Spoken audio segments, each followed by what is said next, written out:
Leeds test match में team India को शर्मनाक हार का सामना करना पड़ा है। लीड्स टेस्ट मैच के पहले दिन इंडियन टीम ने दमदार बल्लेबाजी करके इंग्लैंड को घुटनों पर ला दिया था, लेकिन जब पांचवें दिन पूरी तरह से मैच खत्म हुआ तो यहां पर जो जीत मिली है वो हिंदुस्तान को नहीं, वो इंग्लैंड को मिली है। और अब सवाल खड़ा हो रहा है कि टेस्ट क्रिकेट में इंडियन टीम का पिछले एक साल में बंटाधार क्यों होता जा रहा है, और अगर आप इन 5 निकम्मों को नहीं हटाओगे तो टीम इंडिया को नहीं बचा पाओगे। जी हां, मैच हार गए। और कौन है हिंदुस्तान की हार के गुनहगार, इस रिपोर्ट में आपको उनके एक एक करके नाम बताते हैं।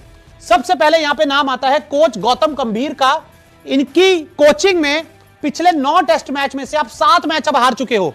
3 न्यूजीलैंड के खिलाफ हारे, 3 आप ऑस्ट्रेलिया के खिलाफ हारे और 1 अब आप इंग्लैंड के खिलाफ हार चुके हो। इसमें आप 1 मैच जीते हो और 1 मैच बहुत मुश्किल से ड्रॉ हुआ था, उसमें भी आपके हार के लाले पड़े थे। यानी कि जब से भाई साहब आए हैं आपने टेस्ट सीरीज सिर्फ बांग्लादेश के खिलाफ जीती है, न्यूजीलैंड ने घर पर आके आपको मारा, ऑस्ट्रेलिया से घर में जाकर हार कर आए, और अब इंग्लैंड से जो मुकाबला आप आसानी से जीत सकते थे वो भी आप हार गए। क्योंकि भाई साहब क्या रणनीति बना रहे हैं, हमें तो कुछ समझ नहीं आ रहा। हाल देख लो, 9 टेस्ट में से 7 हार चुके हो। सबसे पहले कसूरवार, आगे बढ़ते हैं।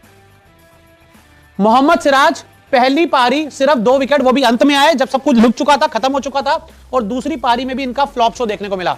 ऑस्ट्रेलिया में फ्लॉप, इंग्लैंड में फ्लॉप, युगांडा में फ्लॉप, अफ्रीका में फ्लॉप, जहां लेके जाओगे वहां भाई साहब फ्लॉप हैं। टेस्ट क्रिकेट में जीरो हैं, बिल्कुल बहुत बड़े जीरो हैं। पहली पारी 2 विकेट जब सब खत्म हो गया, दूसरी पारी में कब इन्होंने शुरुआत में आपको सफलता दिलाई है? कब आपने शुरुआत से अटैक किया है कि बुमराह के साथ मिलकर 1-2 विकेट मैं लेता हूं जिससे बुमराह को थोड़ी मदद मिलेगी? नहीं, आते हैं जाते हैं, आते हैं जाते हैं, कुछ नहीं कर पाते हैं। रविंद्र जडेजा पहली पारी कोई विकेट नहीं, और दूसरी पारी में भी जो हाल था इन भाई साहब का आपने देख लिया। मुझे तो ये समझ नहीं आ रहा जडेजा को आप क्या करके खिला रहे हो। क्या वो बल्लेबाजी कर सकते हैं इसलिए खिला रहे हो, या मतलब क्या माइंडसेट है जडेजा को लेकर? अश्विन तो थैंक यू हो गए, कुलदीप यादव आपकी टीम में प्रॉपर स्पिनर है, उनको नहीं खिलाना, लेकिन एक पार्ट टाइम स्पिनर को खिलाना है आपने।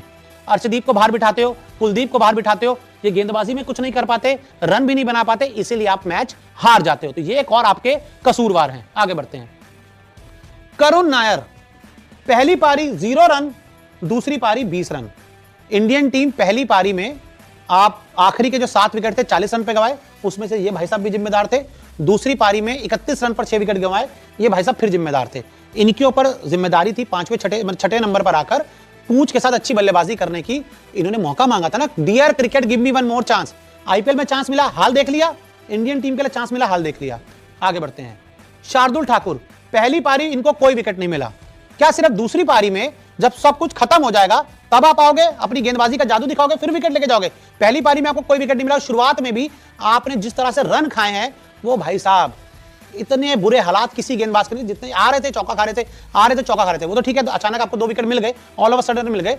लेकिन मेन गेंदबाजों का काम होता है शुरुआत में विकेट दिलाना, टीम पर दबाव बनाना। जब सब कुछ लुट जाए, सब कुछ खत्म हो जाए, सब कुछ ओवर हो जाए, उसके बाद आकर अपनी बचाने के लिए 2 विकेट मिल जाए तो उसका क्या मतलब है? उसका कोई मतलब नहीं है। आप इस टेस्ट मैच को हार गए हो, एक ऐसा टेस्ट मैच जिसमें आपने पहली पारी में 6 रनों की बढ़त ली। आपके 5 प्लेयरों ने 100 बनाए भाई, उसके बावजूद मतलब 500 आए। ऋषभ पंत ने तो 2 बार बनाए। पहली पारी में शुभमन ने बनाया, यशस्वी ने बनाया, पंत ने बनाया। दूसरी पारी में राहुल ने बनाया, पंत ने बनाया। 500 मारे आपने इस टेस्ट मैच में, उसके बाद भी आप इस मैच को हार गए हो। क्यों हारे हो? कप्तान साहब क्या कर रहे हैं पता नहीं, किस रणनीति, कोच साहब क्या कर रहे हैं किसी को पता नहीं, क्या टीम बना रहे हैं, क्या रणनीति लेकर जा रहे हैं, अभी कुछ नहीं पता। लेकिन आप मैच हार गए हो, इंग्लैंड में हार गए हो, बुरी तरह से हार गए हो। मैंने तो आपको बता दिया कसूरवार। आपके हिसाब से कौन है टीम इंडिया की हार के गुनहगार? हमें कमेंट करके जरूर बताएं।